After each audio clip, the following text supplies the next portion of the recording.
क्या सेवा का मौका मैंने नहीं दिया था तुम्हें? अब जो मुझसे सेवा मांग रहे हो तो क्या मैंने मौका नहीं दिया था? अनगिनत मौके देता हूँ, कुछ में हामी भरते हो और कुछ को मना कर देते हो और फिर मुझसे सेवा के मौका लेने आते हो। तुम्हारे घर के कोने में अगर पंछियों ने अंडे दे ही दिए थे तो उन्हें हटाना ज़रूरी था क्या? इतना घर को साफ रखना ज़रूरी था कि उन्हें थोड़ी सी जगह नहीं दे पाए? वो भी तो एक सेवा का मौका था। आगे ऐसी गलती मत करना। किसी का घर, किसी का परिवार उजड़ने मत देना, अपने हाथों से तो बिल्कुल नहीं। कोई भी प्राणी तुम्हारे लिए अशुभ नहीं है, तुम बस ये जान लो।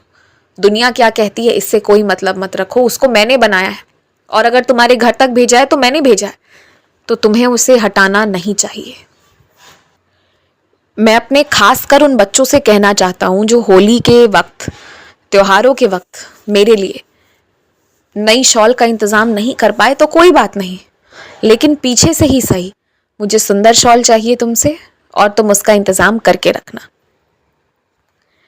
साल में 2 बार, होली और दशहरा, कम से कम ये 2 बार तो तुम अपने कपड़ों के साथ साथ मेरे कपड़ों का भी इंतज़ाम कर दिया करो। और बाकी तुम जितनी बार लाओ मुझे उतनी बार स्वीकार है। तुम्हारे द्वारा लाया गया चावल का एक तिनका भी स्वीकार है मुझे। तुमसे मैं बहुत प्रेम करता हूँ। ये अलग बात है कि अभी सब कुछ तुम्हें दिख नहीं रहा, दिखेगा, सब दिखेगा, समय आने पर सब दिखेगा। अपने घर की चाबी किसी को देकर जाने की ज़रूरत नहीं है, स्वयं अपने साथ लेकर जाओ। इतना विश्वास किसी पर करने की ज़रूरत नहीं है। 2-4 दिन भोग नहीं लगेगा तो भी कोई बात नहीं, तुम जहाँ रहोगे, जब खा रहे होगे, उसके पहले मन ही मन स्मरण कर लेना और मैं वो भोग स्वीकार करूँगा। भोग और दिया जलाने के लिए किसी और के पास चाबी देकर जाने की ज़रूरत नहीं है। तो अगर तुम्हारी ये इच्छा है कि दीपक लगातार जलता रहे तो तुम ऐसा करो ना कि मंदिर में ही घी दान कराओ, वहाँ पर दीपक जलेगा। लेकिन उसके लिए तुम किसी और पर आश्रित मत हो। और जब तुम घर पर नहीं हो, घर पर कोई भी नहीं है, तो दीपक जलाकर मत जाओ।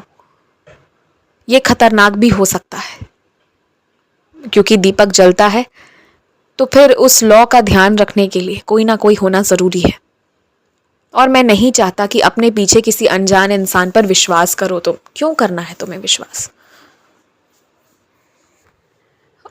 और तुम्हारे लिए तो अच्छी खबर ये है कि अपनी शर्तों पर, अपने हिसाब से अब तुम आगे का अपना जीवन जी पाओगे। तुम्हें जो पहनना पसंद है, जैसे खाना पसंद है, जो धारण करना पसंद है, जहाँ जाना पसंद है, तुम खुद जा आ पाओगे। तुम्हें उसके लिए किसी पर आश्रित नहीं होना पड़ेगा। चिंता मत करो, सब अच्छा हो जाएगा। खुश रहो, किसी पर शक मत करो बिना सच जाने।